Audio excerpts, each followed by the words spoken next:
What's going on, you guys? Welcome back to another video. In today's video, we're going to do a quick breakdown on the differences between cinematography and videography. No one really talks about this, so I want to address it right here, right now. When you are a cinematographer, you have a much different role than just a videographer.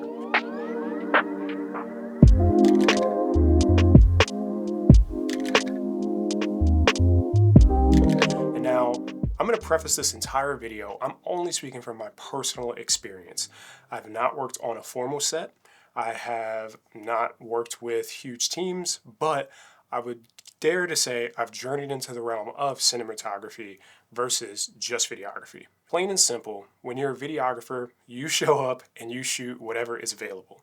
You basically take the world and you show the world. When you're a cinematographer, you create a world.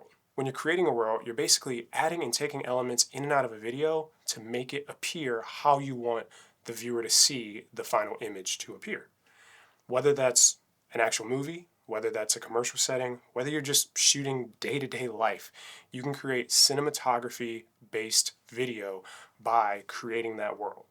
So the most important thing that you need in order to create the world is not just the video, but it's the idea in your head. You have to create the feeling and the experience that you want the end viewer to ultimately have by watching your video. Do you want them to feel sad? Do you want them to feel happy?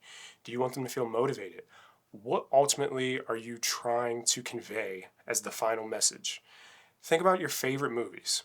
When you walk away from your favorite movies, at a movie theater, at home, whatever, you still feel a certain feeling about it.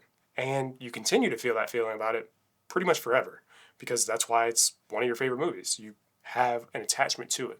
When you're thinking about making something for someone to feel a certain way, you have to start with the senses. Can they hear certain things? Can they see certain things? Feel, touch, smell, taste, In order for someone to feel something, in order for them to experience all five senses, you have to think of deliberate things in that piece of content that you are doing so that they can feel that. If you want someone to feel sad, you can change the lighting in a certain way that makes the mood dark and down. If you want them to feel happy, you can do the exact same thing. You can make the lighting way brighter, way more intriguing, way more sentimental feeling. Another thing you can do is you can actually add in different components that might jog memories of your own or might seem like dreamy like, and that can again play into the senses of things like touch, smell, taste. So there's a lot that you can do there.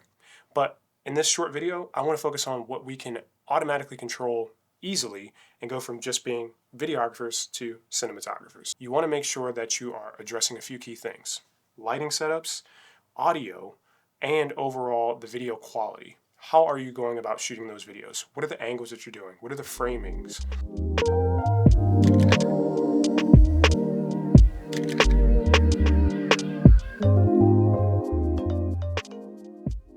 The next most important thing is going to be the audio. Are you making the little sounds behind the video impactful?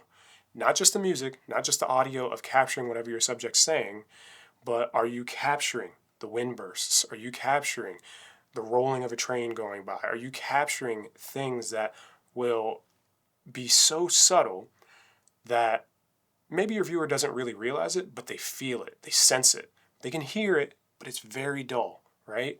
Those little itty bitty things add to the overall cinematography of a video.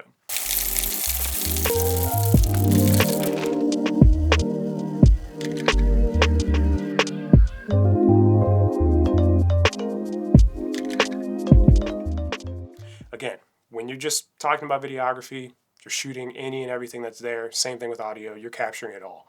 You're not being intentional about each and every single piece because you're capturing the world, not creating a world. The final and probably most important part is how you frame different things. When we want things to be more cinematic, the framing should ultimately vary in a few different ways. You should be shooting tight, wide, and medium shots. It's a really easy way to go about making something cinematic off the bat. Now, I'm not saying that you can't shoot something totally cinematic, all tight, or totally all wide, or totally all in a medium format. I'm just saying that in order to get the basics down, you want to try to combine all three. Every shot that you have should have a little bit of midground, foreground, background. So again, that you create depth, create that more 3D effect. If you haven't watched my last video, talking about how to make your subject look more 3D with lighting, definitely go ahead and tune into that right here. So overall, like I said, just wanted to make this video pretty short and concise to talk about the differences between cinematography and videography. Again, remember, cinematographers create a world, videographers capture the world. You can add light, take away light by adding shadow.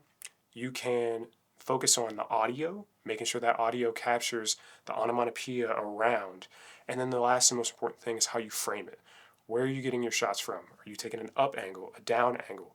Are you making things appear larger than they really are in order to, again, create a feeling in that viewer's final image of the video that you made? I'll dive deeper into some of these topics if you guys want me to. Just comment down below and let me know. Again, thank you guys for tuning into the video. Wanted to make it short and sweet, and I'll catch you guys in the next one. Peace.